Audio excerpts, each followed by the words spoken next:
أمن خلق السماوات والأرض وأنزل لكم من السماء ماء فأنبتنا به حدائق ذات بهجة ما كان لكم أن تنبتوا شجرها أإله مع الله بل هم قوم يعدلون أمن جعل الأرض قرارا وجعل خلالها أنهارا وجعل لها رواسي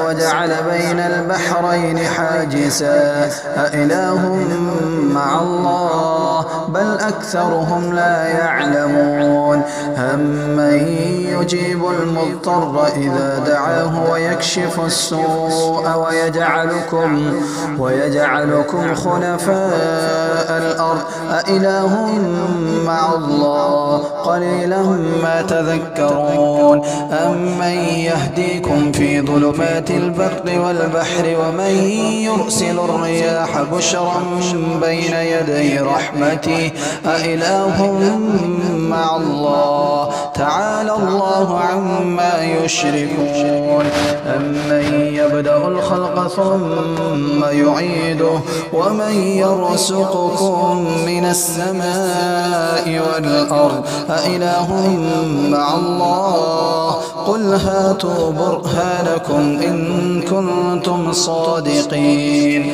قل لا يعلم من في السماوات والأرض الغيب إلا الله وما يشعرون أيان يبعثون بل ادارك علمهم في الآخرة بل هم في شك منها بل هم منها عمون وقال الذين كفروا أئذا كنا ترابا وآباؤنا أئنا لمخرجون لقد وعدنا هذا نحن وآباؤنا من قبل إن هذا إلا أساطير الأولين قل سيروا في الأرض فانظروا كيف كان عاقبة المجرمين ولا تحزن عليهم ولا تكن في ضيق مما يمكرون ويقولون متى هذا الوعد إن كنتم صادقين قل عسى أن يكون ردف لكم بعض الذي تستعجلون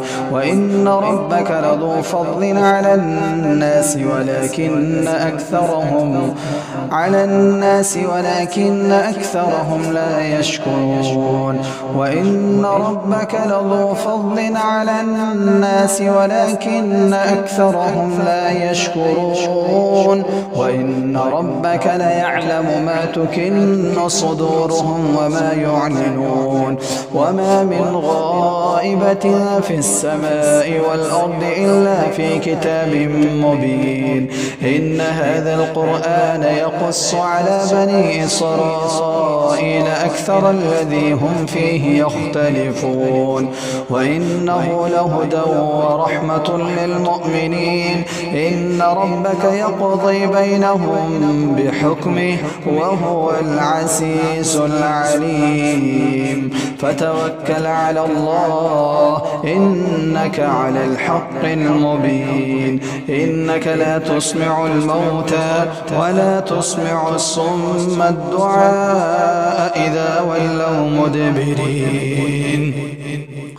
وما أنت بهاد العمي عن ضلالتهم إن تسمع إلا من يؤمن بآياتنا فهم مسلمون وإذا وقع القول عليهم أخرجنا لهم دابة من الأرض تكلمهم أن الناس كانوا بآياتنا لا يوقنون ويوم نحشر من كل أمة فوجا ممن يكذب بآياتنا فهم يوزعون حتى إذا جاءوا قال أكذبتم بآياتي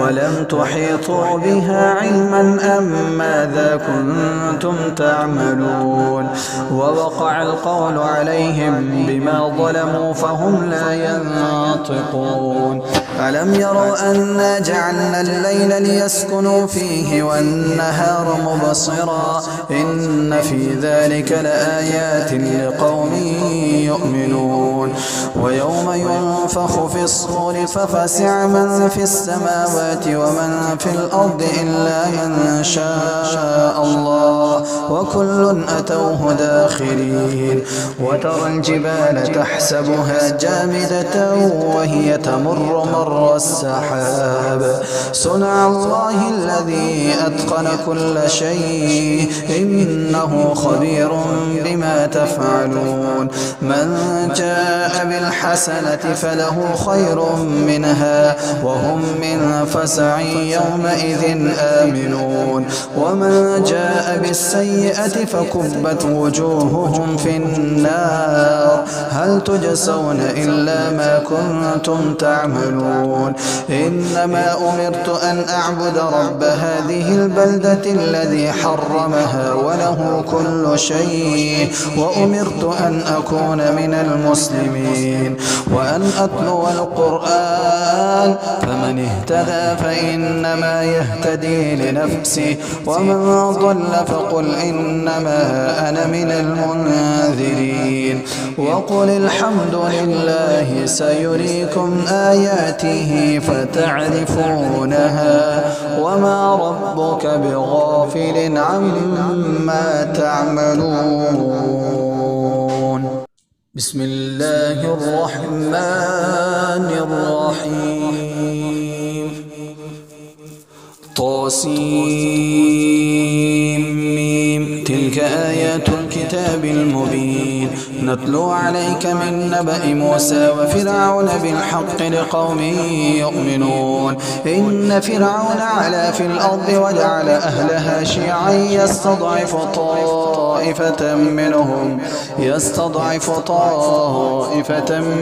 يذبح أبناءهم ويستحيي نساءهم إنه كان من المفسدين ونريد أن نمن على الذين استضعفوا في الأرض ونجعلهم أئمة ونجعلهم الوارثين ونمكن لهم في الأرض ونري فرعون وهامان وجنودهما منهم ما كانوا يحذرون وأوحينا إلى أم موسى أن أرضعيه فإذا خفت عليه فألقيه في اليم ولا تخافي ولا تحزني إنا رادوه إليك وجاعلوه من المرسلين فالتقطه آل فرعون ليكون لهم عدوا وحزنا إن فرعون وهامان وجنودهما كانوا خاطئين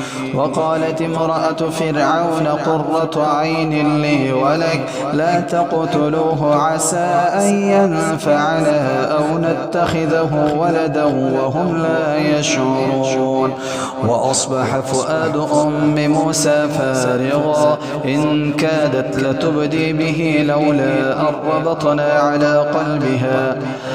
على قلبها لتكون من المؤمنين إن كادت لتبدي به لولا أن ربطنا على قلبها لتكون من المؤمنين وقالت لأخته قصيه فبصرت به عن جنب وهم لا يشعرون وحرمنا عليه المراضع من قبل فقالت هل أدلكم على أهل بيتي يكفلونه لكم وهم له ناصحون فرددناه إلى أمه كي تقر عينها ولا تحزن ولتعلم أن وعد الله حق ولكن أكثرهم لا يعلمون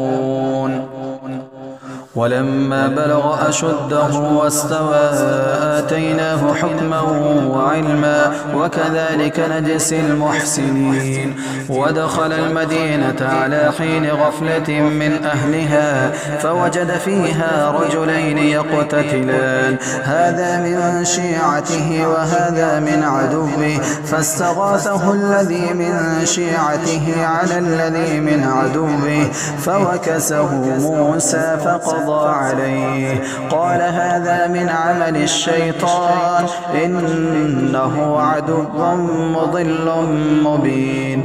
قال رب إني ظلمت نفسي فاغفر لي فغفر له إنه هو الغفور الرحيم. قال رب بما أنعمت علي فلن أكون ظهيرا للمجرمين.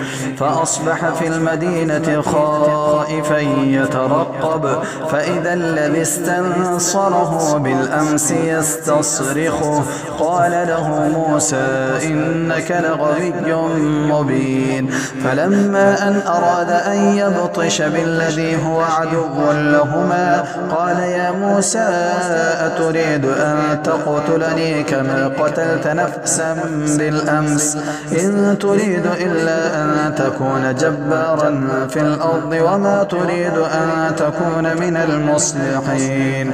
وجاء رجل من أقصى المدينة يسعى قال يا موسى إن الملأ يأتمرون بك ليقتلوك فاخرج إني لك من الناصحين. فخرج منها خائفا يترقب قال رب نجني من القوم الظالمين. ولما توجه تلقاء مدين قال عسى ربي أن يهديني سواء السبيل. ولما ورد ماء مدين وجد عليه أمة من الناس يسقون ووجد من دونهم امرأتين تذودان قال ما خطبكما قالتا لا نسقي حتى يصدر الرعاء وأبونا شيخ كبير. فسقى لهما ثم تولى إلى الظل فقال رب إني لما أنزلت إلي من خير فقير. فجاءته إحداهما تمشي على استحياء قالت إن أبي يدعوك ليجزيك أجر ما سقيت لنا. فلما جاءه وقص عليه القصص قال لا تخف نجوت من القوم الظالمين. قالت إحداهما يا أبت استأجره إن خير من استأجرت القوي الأمين. قال إني أريد أن أنكحك إحدى ابنتي هاتين على أن تأجرني 8 حجج فإن أتممت 10 فمن عندك وما أريد أن أشق عليك ستجدني إن شاء الله من الصالحين. قال ذلك بيني وبينك أيما الأجلين قضيت فلا عدوان علي والله على ما نقول وكيل. فلما قضى موسى الأجل وسار بأهله آنس من جانب الطور نارا قال لأهلهم كثوا إني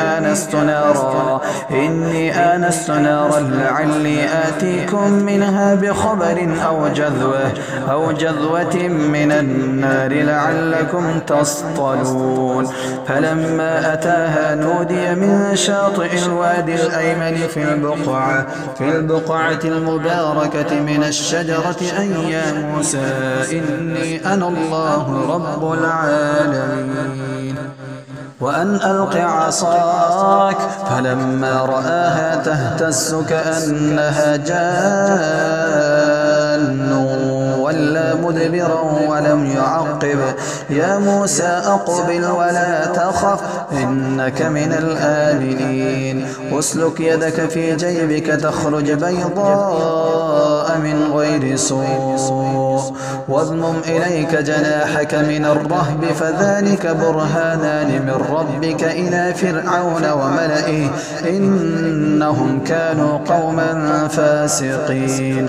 قال رب إني قتلت منهم نفسا فأخاف أن يقتلون وأخي هارون هو أفصح مني لسانا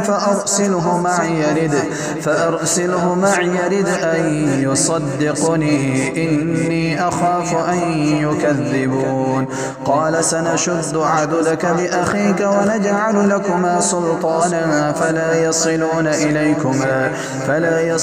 إليكما بآياتنا أنتما ومن اتبعكما الغالبون. فلما جاءهم موسى بآياتنا بينات قالوا ما هذا إلا سحر مفترى وما سمعنا بهذا في آبائنا الأولين. وقال موسى ربي أعلم بمن جاء بالهدى من عنده ومن تكون له عاقبة الدار إنه لا يفلح الظالمون. وقال فرعون يا أيها الملأ ما علمت لكم من إله غيري فأوقد لي يا هامان على الطين فاجعل لي صرحا لعلي أطلع إلى إله موسى وإني لأظنه من الكاذبين.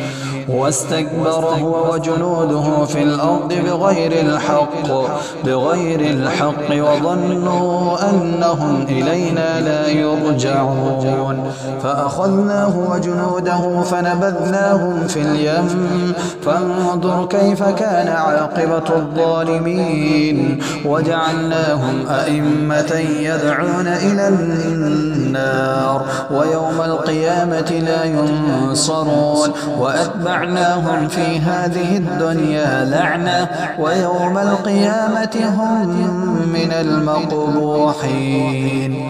ولقد آتينا موسى الكتاب من بعد ما أهلكنا القرون الأولى بصائر للناس وهدى ورحمة لعلهم يتذكرون. وما كنت بجانب الغربي إذ قضينا إلى موسى الأمر وما كنت من الشاهدين ولكننا أنشأنا قرونا فتطاول عليهم العمر وما كنت ثابيا في أهل مدين تتلو عليهم آياتنا ولكننا كنا مرسلين. وما كنت بجانب الطور إذ نادينا ولكن رحمة من ربك لتنذر قوما ما أتاهم من نذير من قبلك لعلهم يتذكرون. ولولا أن تصيبهم مصيبة بما قدمت أيديهم فيقولوا ربنا لولا أرسلت إلينا رسولا فنتبع آياتك ونكون من المؤمنين. فلما جاءهم الحق من عندنا قالوا لولا أوتي مثل ما أوتي موسى أولم يكفروا بما أوتي موسى من قبل قالوا سحران تظاهرا وقالوا إنا بكل كافرون. قل فأتوا بكتاب من عند الله هو أهدى منهما أتبعه إن كنتم صادقين. فإن لم يستجيبوا لك فاعلم أنما يتبعون أهواءهم ومن أضل ممن اتبع هواه بغير هدى من الله إن الله لا يهدي القوم الظالمين. ولقد وصلنا لهم القول لعلهم يتذكرون. الذين آتيناهم الكتاب من قبله هم به يؤمنون. وإذا يتلى عليهم قالوا آمنا به إنه الحق من ربنا إنا كنا من قبله مسلمين. أولئك يؤتون أجرهم مرتين بما صبروا ويدرؤون بالحسنة السيئة ومما رزقناهم ينفقون. وإذا سمعوا اللغو أعرضوا عنه وقالوا لنا أعمالنا ولكم أعمالكم سلام عليكم لا نبتغي الجاهلين. إنك لا تهدي من أحببت ولكن الله يهدي من يشاء وهو أعلم بالمهتدين. وقالوا إن نتبع الهدى معك نتخطف من أرضنا أولم نمكن لهم حرما آمنا يجبى إليه ثمرات كل شيء رزقا من لدنا ولكن أكثرهم لا يعلمون أولم نمكن لهم حرما آمنا يجبى إليه ثمرات كل شيء رزقا من لدنا ولكن أكثرهم لا يعلمون وكم أهلكنا من قرية بطرت معيشتها فتلك مساكنهم لم تسكن من بعدهم إلا قليلا وكنا نحن الوارثين وما كان ربك مهلك القرى حتى يبعث في أمها رسولا يتلو عليهم آياتنا وما كنا مهلك القرى إلا وأهلها ظالمون وما أوتيتم من شيء فمتاع الحياة الدنيا وزينتها وما عند الله خير وأبقى أفلا تعقلون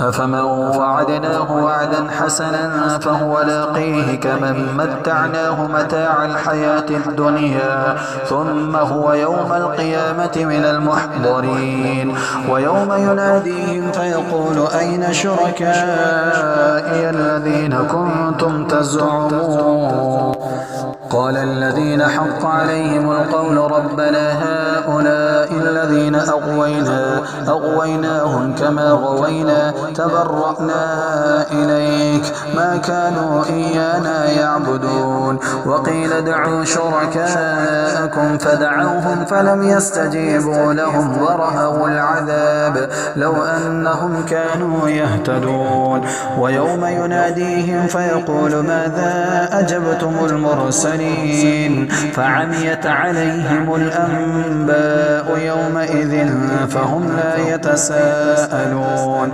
فأما من تاب وآمن وعمل صالحا فعسى أن يكون من المفلحين وربك يخلق ما يشاء ويختار ما كان لهم الخيرة سبحان الله وتعالى عما يشركون وربك يعلم ما تكن صدورهم وما يعلنون وهو الله لا إله إلا هو له الحمد في الأولى والآخرة وله الحكم وإليه ترجعون قل أرأيتم إن جعل الله عليكم الليل سرمدا إلى يوم القيامة من إله غير الله يأتيكم بضياء أفلا تسمعون قل أرأيتم إن جعل الله عليكم النهار سرمدا إلى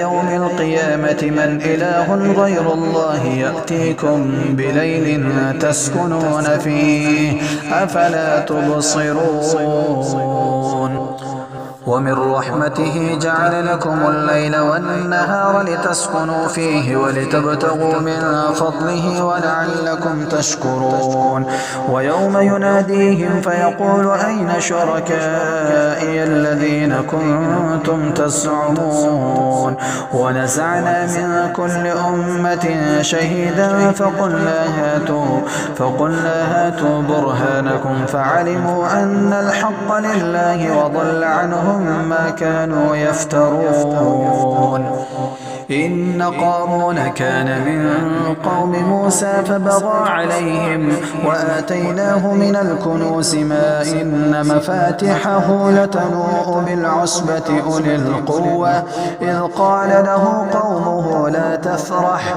إن الله لا يحب الفرحين وابتغ فيما آتاك الله الدار الآخرة ولا تنس نصيبك من الدنيا وأحسن كما أحسن الله إليك ولا تبغ الفساد في الأرض إن الله لا يحب المفسدين قال إنما أوتيته على علم عندي أولم يعلم أن الله قد أهلك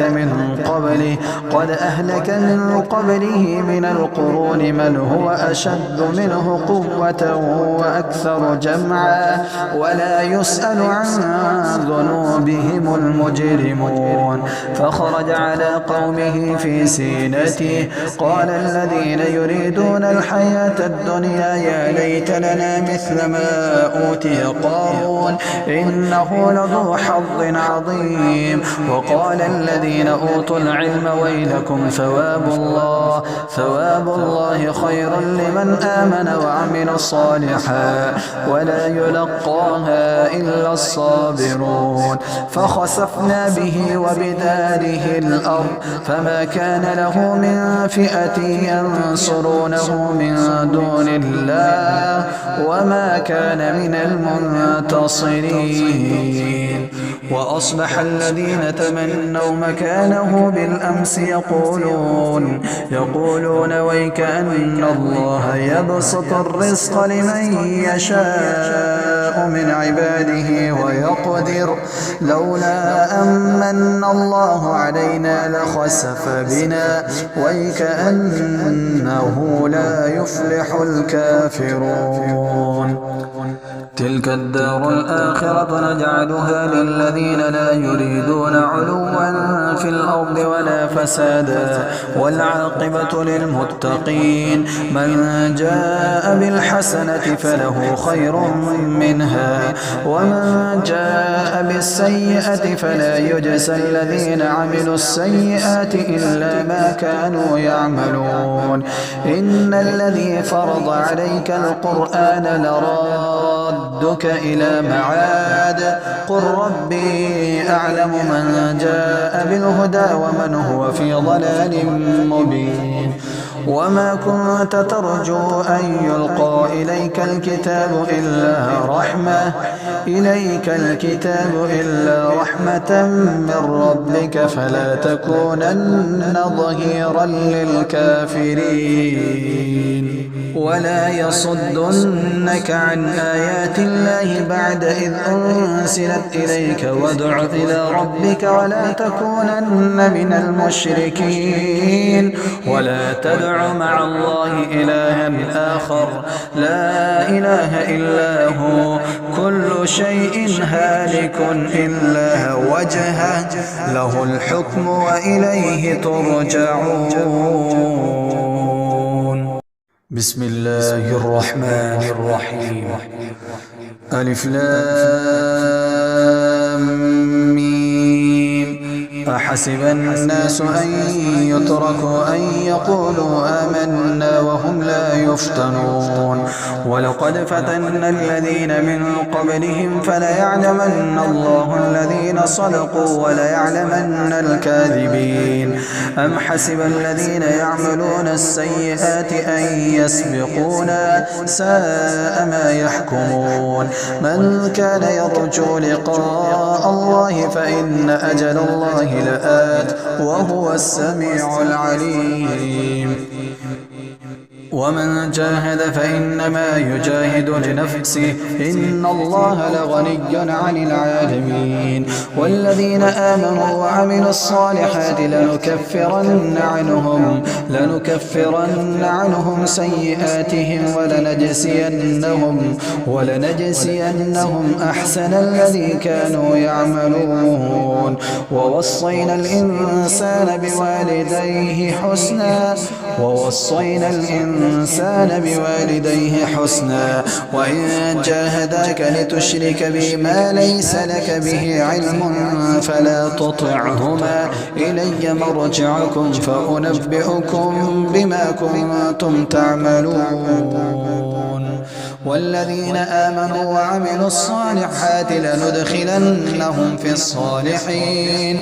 ومن الناس من يقول آمنا بالله فإذا أوذي في الله جعل فتنة الناس كعذاب الله ولئن جاء نصر من ربك ليقولن إنا كنا معكم أوليس الله بأعلم بما في صدور العالمين. وليعلمن الله الذين آمنوا وليعلمن المنافقين. وقال الذين كفروا للذين آمنوا اتبعوا سبيلنا ولنحمل خطاياكم وما هم بحاملين من خطاياهم من شيء إنهم لكاذبون. وليحملن أثقالهم وأثقالا مع أثقالهم وليسألن يوم القيامة عما كانوا يفترون. ولقد أرسلنا نوحا إلى قومه فلبث فيهم 1000 سنة إلا 50 عاما فأخذهم الطوفان وهم ظالمون فأنجيناه وأصحاب السفينة وجعلناها آية للعالمين. وإبراهيم إذ قال لقومه اعبدوا الله واتقوه ذلكم خير لكم إن كنتم تعلمون. إنما تعبدون من دون الله أوثانا وتخلقون إفكا إن الذين تعبدون من دون الله لا يملكون لكم رزقا فابتغوا عند الله الرزق واعبدوه واشكروا له إليه ترجعون. وإن تكذبوا فقد كذب من قبلكم وما على الرسول إلا البلاغ المبين. أولم يروا كيف يبدئ الله الخلق ثم يعيده إن ذلك على الله يسير. قل سيروا في الأرض فانظروا كيف بدأ الخلق ثم الله ينشئ النشأة الآخرة إن الله على كل شيء قدير. يعذب من يشاء ويرحم من يشاء وإليه تقلبون. وما أنتم بمعجزين في الأرض ولا في السماء وما لكم من دون الله من ولي ولا نصير. والذين كفروا بآيات الله ولقائه أولئك يئسوا من رحمته وأولئك لهم عذاب أليم. فما كان جواب قومه إلا أن قالوا اقتلوه أو حرقوه فأنجاه الله من النار إن في ذلك لآيات لقوم يؤمنون. وقال إنما اتخذتم من دون الله أوثانا مودة بينكم في الحياة الدنيا ثم يوم القيامة يكفر بعضكم ببعض ويلعن بعضكم بعضا ومأواكم النار وما لكم من ناصرين. فآمن له لوط وقال إني مهاجر إلى ربي إنه هو العزيز الحكيم. ووهبنا له إسحاق ويعقوب وجعلنا في ذريته النبوة والكتاب وآتيناه أجره في الدنيا وإنه في الآخرة لمن الصالحين. ولوطا إذ قال لقومه إنكم لتأتون الفاحشة ما سبقكم بها من أحد من العالمين أئنكم لتأتون الرجال وتقطعون السبيل وتأتون في ناديكم المنكر. فما كان جواب قومه إلا أن قالوا ائتنا بعذاب الله إن كنت من الصادقين. قال رب انصرني على القوم المفسدين. ولما جاءت رسلنا إبراهيم بالبشرى قالوا إنا مهلكو أهل هذه القرية إن أهلها كانوا ظالمين. قال إن فيها لوطا قالوا نحن أعلم بمن فيها لننجينه وأهله إلا امرأته كانت من الغابرين. ولما أن جاءت رسلنا رسلنا لوطا سيء بهم وضاق بهم ذرعا وقالوا لا تخف ولا تحزن إنا منجوك وأهلك إلا امرأتك كانت من الغابرين إنا منزلون على أهل هذه القرية رجسا من السماء بما كانوا يفسقون ولقد تركنا منها آية بينة لقوم يعقلون وإلى مدين أخاهم شعيبا فقال يا قوم